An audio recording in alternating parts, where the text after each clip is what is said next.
Hello everyone, welcome to competition career point. आज हम लोग आधे अधूरे नाटक का सारांश देखेंगे जो कि बहुत ही महत्वपूर्ण है और इसमें रिलेटेड जितने भी हैं आधे अधूरे नाटक का मुख्य बिंदु, आधे अधूरे नाटक का पात्र परिचय, आधे अधूरे नाटक का सारांश, आधे अधूरे नाटक का उद्देश्य, इतना हम लोग इस सेशन में देखने वाले हैं।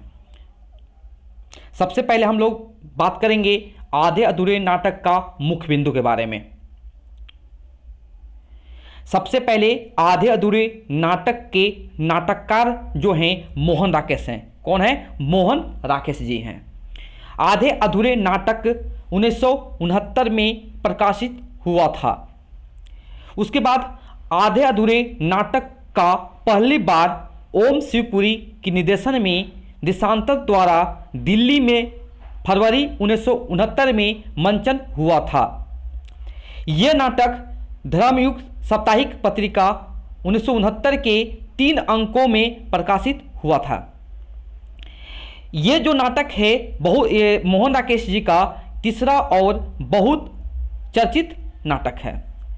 यह मध्य वर्गीय पारिवारिक जीवन पर आधारित समस्या प्रधान नाटक है। यह पूर्णतः तलाश का नाटक है।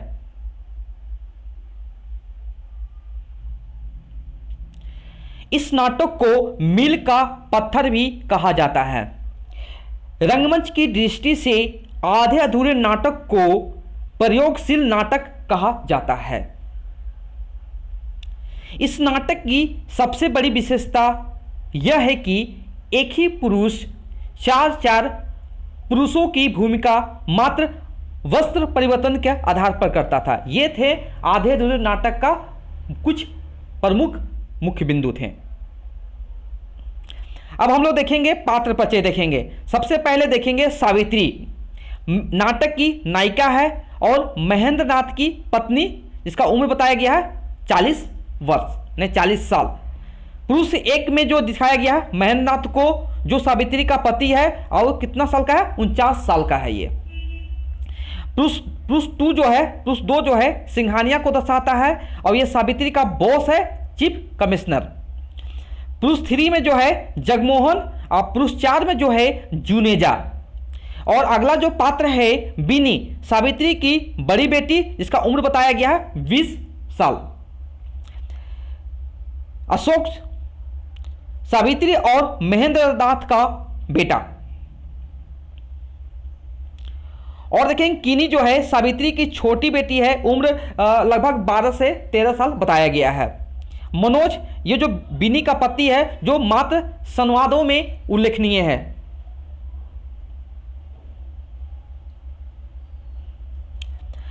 अब देखेंगे हम लोग आधे अधूरे नाटक का विषय वस्तु देखेंगे। सबसे पहले देखेंगे स्त्री पुरुष संबंधों की त्रासदी का चित्रण, मध्यम वर्गीय परिवार की आंतरिक कला का चित्रण, समाज शास्त्रीय और मनोवैज्ञानिक अध्ययन, स्त्री पुरुष के बीच लगाव तथा तनाव का दस्तावेज,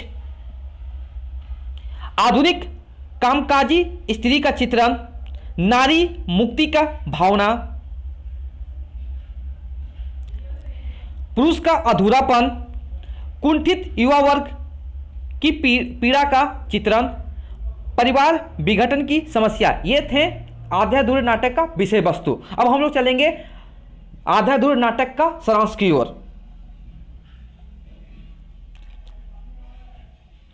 मोहन राकेश का आधे अधूरे नाटक का एक मध्यम वर्गीय शहरी परिवार की कहानी है।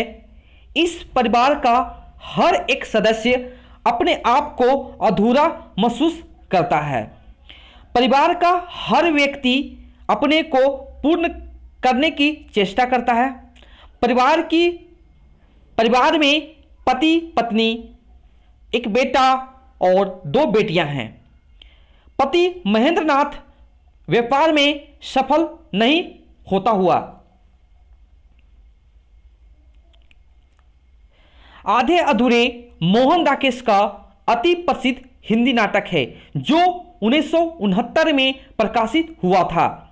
इसमें एक निम्न मध्यम वर्गीय परिवार की दशा को दिखाया गया है, जो आर्थिक रूप से इतना अभावग्रस्त है कि 13 साल की बच्ची को फटा मोजा पहनकर स्कूल जाना पड़ता है और उसे जब स्कूल में भूख लगती है तो उसके पास कुछ खरीद कर खाने को पैसे नहीं होते हैं।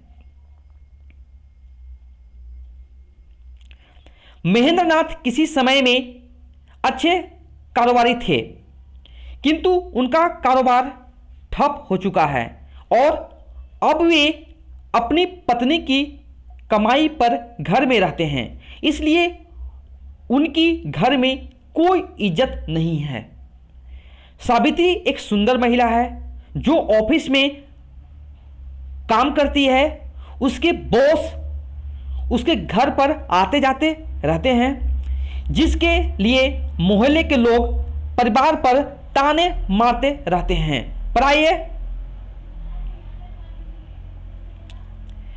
पुरुषों का घर पर आना जाना ना तो महेंद्रनाथ को सुहाता है और ना बेटा अशोक को, पर चूंकि वे कमाते नहीं हैं इसलिए कुछ कह नहीं सकते। सावित्री बॉस से मीठी मीठी बातें करके अपने बच्चों को नौकरी दिलवाना चाहती है। अशोक तो बेरोजगार है। बड़ी बेटी बीनी भी काम की तलाश में है, क्योंकि उसे अपने पति मनोज की इच्छा के विरुद्ध काम करके उसे सताना है। वह कुछ समय पहले घर में बिना बताए मनोज के साथ भागकर शादी की थी, लेकिन मनोज जब उसके मायके के बारे में बुरा भला कहने लगा तो उसे बर्दाश्त नहीं हुआ और वह मायके आ गई। बाद में यह उजागर होता है कि मनोज का संबंध सावित्री से भी रहे थे।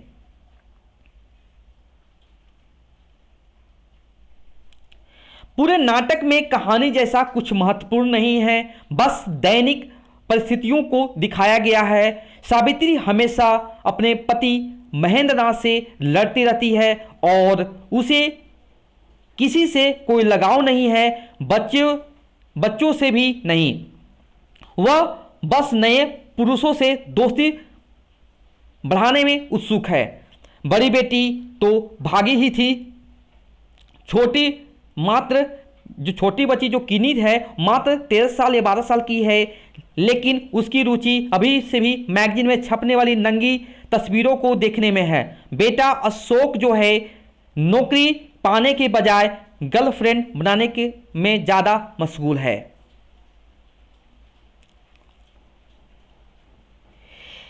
एक दृश्य मार्मिक बन उठा है जब पड़ोसन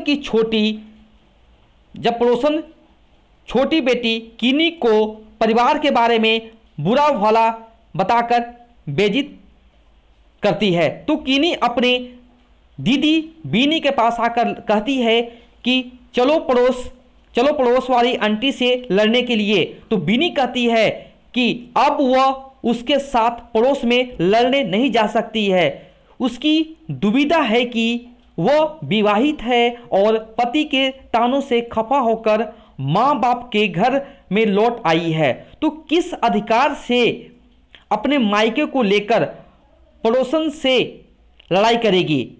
उसकी इस आंतरिक दुविधा को किनी कम उम्र होने के कारण नहीं समझ पाती और उसे ही दोष दे देती है।